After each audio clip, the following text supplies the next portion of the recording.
আসসালামু আলাইকুম। আমাদের চারপাশে অবস্থান করা ৫টি প্রাণীর দোয়া আল্লাহ তাআলা সঙ্গে সঙ্গেই কবুল করেন। কখনোই তাদেরকে কষ্ট দেবেন না। যদি এই ৫টি প্রাণীকে কষ্ট দেন তাহলে তাদের বদদোয়াও আল্লাহর সাথে সাথে কবুল করবেন। এমনকি আপনি ধ্বংস হয়ে যেতে পারেন। আপনার চারপাশে থাকা এই ৫টি প্রাণী সম্পর্কে বিস্তারিত জানতে আমাদের আজকের ভিডিওটি শেষ পর্যন্ত দেখুন। ইসলামিক বিভিন্ন বিষয়ে যারা জ্ঞান আরোহণ করতে চান তাদের জন্য আজকের ভিডিওটি একটি তথ্যবহুল ভিডিও হতে চলেছে। হজরত সুলাইমান আলাইহিস সালাম প্রাণীদের ভাষা বুঝতেন। তিনি চাইলেই যে কোনো প্রাণীর সঙ্গে কথা বলতে পারতেন। পবিত্র কুরআনে আল্লাহ তাআলা বলেন, সুলাইমান শুনতে পায় পিঁপড়াদের রানী কি বলেছিল। সেই সুলাইমান আলাইহিস সালাম ৫টি প্রাণীর সঙ্গে কথা বলেছেন, তাদের সম্পর্কে জানতে পেরেছেন এবং তিনি বলেছেন এই ৫টি প্রাণীর দোয়া আল্লাহ সঙ্গে সঙ্গে কবুল করেন, এমনকি তাদের বদদোয়াও আল্লাহ কবুল করেন। একদিন হজরত সুলাইমান আলাইহিস সালামের কাছে খবর এলো এক ব্যক্তি একটি কুকুরকে বিষ পান করিয়ে মেরে ফেলেছেন। খবর শুনে সুলাইমান তৎক্ষণাৎ সেই ব্যক্তির বাড়িতে উপস্থিত হলেন। যখন সেই ব্যক্তি পুরো বিশ্বের সকল মানব দানবের বাদশাহ আল্লাহর প্রেরিত নবী হজরত সুলাইমান আলাইহিস সাল্লামকে নিজের ঘরে দেখতে পেলেন, তখন সেই ব্যক্তি অত্যন্ত খুশি হলেন এবং হজরত সুলাইমান আলাইহিস সালামের খেদমতে ব্যস্ত হয়ে গেলেন। উল্লেখ্য, হজরত সুলাইমান আলাইহিস সালাম পৃথিবীর সবচেয়ে প্রভাবশালী এবং শক্তিশালী বাদশা ছিলেন, যাকে সাধারণ মানুষ দেখে কখনো ভয় পেত না, শুধুমাত্র অপরাধীরাই ভয় পেত। তো সেই ব্যক্তি তখন হজরত সুলাইমান আলাইহিস সালামকে বললেন, হে আল্লাহর নবী, আপনি কেন অযথা কষ্ট করে আমার বাড়িতে আসতে গেলেন? আপনি আমাকে হুকুম করতেন, আমি নিজেই আপনার বাড়িতে হাজির হতাম। হজরত সুলাইমান আলাইহিস সালাম সেই ব্যক্তিকে বলল, তুমি তোমার পুরো গ্রামবাসীকে এখানে একত্রিত করো, কারণ আমি তোমাকে একটি কথা বলতে চাই।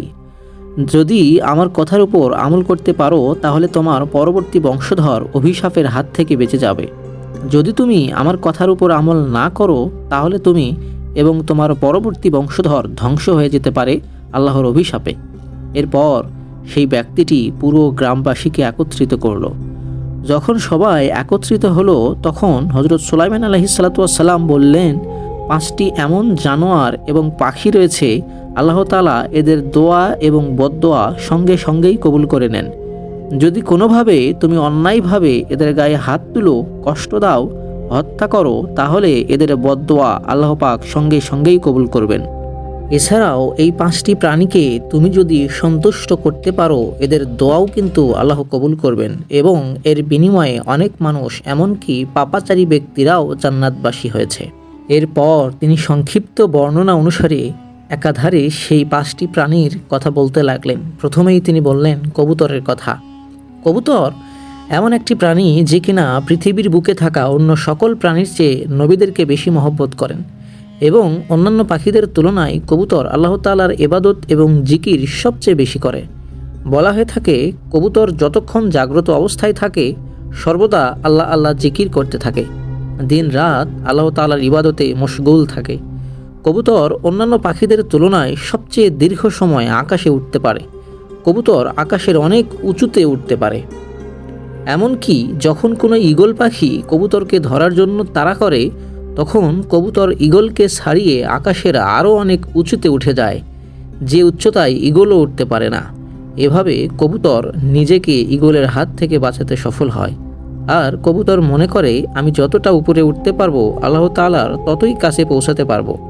অলৌকিকভাবে আল্লাহ তাআলা এই পাখিকে সবচেয়ে উঁচুতে ওড়ার ক্ষমতা দিয়েছেন।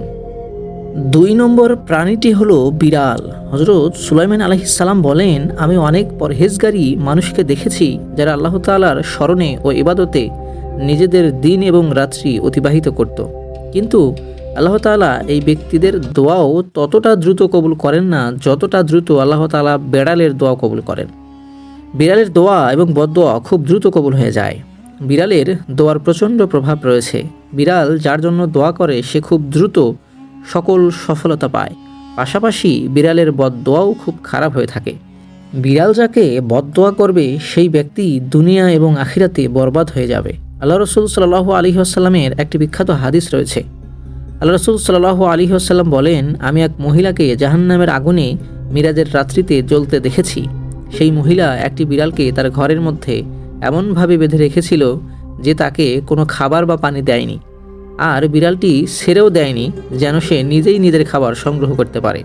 অতঃপর এইভাবে ক্ষুধা এবং যন্ত্রণায় বিড়ালটি মৃত্যুবরণ করে। ফলে সেই ব্যক্তির যাবতীয় ভালো আমল আল্লাহ তাআলা নষ্ট করে দেন এবং অভিশপ্ত অবস্থায় সে জাহান্নামে প্রবেশ করে। 3 নম্বরে হযরত সুলাইমান আলাইহিস সালাতু ওয়াস সালাম বলেছেন চড়ুই পাখির কথা। চড়ুই হচ্ছে এমন এক পাখি যাকে আল্লাহ তাআলা অনেক বেশি পছন্দ করেন এবং হযরত সুলাইমান আলাইহিস সালাতু ওয়াস সালাম চড়ুই পাখির 3টি বৈশিষ্ট্য বর্ণনা করেছেন। সর্বপ্রথম চড়ুই পাখি যখন ভোরে ঘুম থেকে উঠে তখন সবার আগে আল্লাহ তাআলার জিকির করে। 2 নম্বরে চড়ুই অত্যন্ত নিষ্পাপ একটি পাখি, এটির মধ্যে কোনো চতুরতা পাওয়া যায় না। 3 নম্বরে চড়ুই পাখি আল্লাহ তাআলার উপর সবচেয়ে বেশি ভরসা করে। চড়ুই পাখি যেখানেই কোনো খাবার খায় সেখানকার খাবার খেয়ে পেট ভরার পরে সেখান থেকে এক্সট্রা কোনো খাদ্য নিয়ে যায় না, বাকি খাবার অন্য পাখিদের জন্য রেখে চলে যায়। সে পরের দিনের জন্য আল্লাহর উপর তাওয়াক্কুল করে।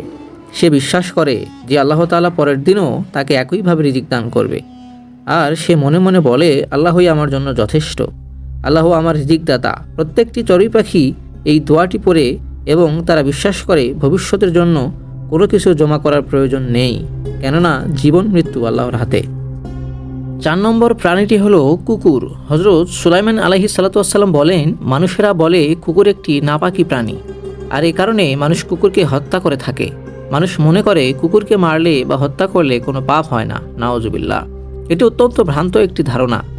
ইতিহাসে এমন অনেক ঘটনা ঘটেছে যে কুকুরকে মারার কারণে, কষ্ট দেওয়ার কারণে কুকুরের বদদোয়ায় অনেক মানুষ ধ্বংস হয়ে গেছে। একইভাবে একজন চরিত্রহীন নারী ঈমান ও একটি মাত্র নেক আমলের বদৌলতে আল্লাহ পাক তার অতীত জীবনের গুনাহ মাফ করে দিয়েছেন। কোরআনুল কারীমেও কুকুরের ব্যাপারে বর্ণনা রয়েছে, কিন্তু রাসূলুল্লাহ সাল্লাল্লাহু আলাইহি ওয়াসাল্লাম কুকুরকে ঘরের ভিতরে প্রবেশ করাতে নিষেধ করেছেন। অনেকে মনে করে থাকেন কুকুর পালন করা হারাম। আসলে বিষয়টি তা নয়। কুকুরকে আপনি ঘরে স্থান দিতে পারবেন না, আপনার সন্তানদের সাথে সে চলাফেরা করতে পারবে না, কিন্তু আপনি ঘরবাড়ি, আবাসস্থল, কৃষি খামার পাহারা দেওয়ার জন্য কুকুর পালন করতে পারবেন। কেননা কুকুর প্রভু ভক্ত এবং বিশ্বস্ত প্রাণী। যেহেতু কুকুরের মুখের লালা নাপাক, তাই কোনোভাবে কুকুরকে নিজের বসবাসের ঘরে স্থান দেওয়া যাবে না। এর আরেকটি কারণ, কুকুর ঘেউ ঘেউ করলে ঘরে রহমতের ফেরেশতা প্রবেশ করতে পারে না। কুকুর পালনের সীমারেখা সম্পর্কে না জানার কারণে কুকুর সম্পর্কে আমাদের অনেক ভ্রান্ত ধারণা রয়েছে। এরপর 5 নম্বরে হযরত সুলাইমান আলাইহিস সালাতু ওয়াস সালাম যে প্রাণীর কথা বললেন সেটি হচ্ছে পিঁপড়া। সুলাইমান আলাইহিস সালাম বলেন, পিঁপড়া এটিকে সামান্য ক্ষুদ্র প্রাণী মনে করো না। আমরা কেউ যদি পায়ের তলায় পিঁপড়া পিষে মেরে ফেলি তাহলে এটাকে অনেকে সাধারণ ব্যাপার মনে করে, কিন্তু মানুষ যদি পিঁপড়া মর্যাদা সম্পর্কে জানতে পারত তাহলে ভুলেও কখনো নিষ্পাপ পিঁপড়াদের ক্ষতি করত না। পবিত্র কোরআনে একটি পূর্ণাঙ্গ সূরা রয়েছে যার নাম সূরা আন-নামল। নামল শব্দের অর্থ পিঁপড়া। এই সূরাতে আল্লাহ তাআলা পুরোটাই পিঁপড়ার আলোচনা করেছেন। কোরআনুল কারীমে ইরশাদ হয়েছে, হযরত সুলাইমান আলাইহিস সালাম আল্লাহ তাআলার একজন প্রেরিত নবী ছিলেন। আল্লাহ তাআলা তাকে পুরো পৃথিবীর বাদশাহী দান করেছিলেন। একবার সুলাইমান আলাইহিস সালাম তার সৈন্যবাহিনী নিয়ে এমন একটি এলাকা অতিক্রম করছিলেন যেখানে পিঁপড়াদের বসবাস ছিল। তখন পিঁপড়াদের যে রাজা ছিল সে হযরত সুলাইমান আলাইহিস সালাতু ওয়াস সালামের বাহিনীকে আসতে দেখে সকল পিঁপড়াদের উদ্দেশ্যে উচ্চ স্বরে বলতে লাগলো, হযরত সুলাইমান আলাইহিস সালাতু ওয়াস সালাম তার সৈন্যবাহিনী নিয়ে আসছে, তোমরা যে যেখানে আসো নিজ নিজ ঘরে অবস্থান করো, না হলে সুলাইমান আলাইহিস সালামের সৈন্যবাহিনীর পায়ের তলে পিষে মারা যাবে। তখন হযরত সুলাইমান আলাইহিস সালাতু ওয়াস সালাম পিঁপড়ার বাদশার এই আহ্বান শুনে হেসে দিলেন।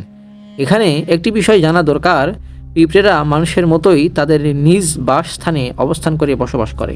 তাই আমরা চেষ্টা করব আমাদের দ্বারা কোনোভাবেই যেন এই 5টি প্রাণী কষ্ট না পায়। আমরা সকলে চেষ্টা করব ইসলামিক নিয়ম অনুযায়ী এই 5টি প্রাণীর খিদমত করা।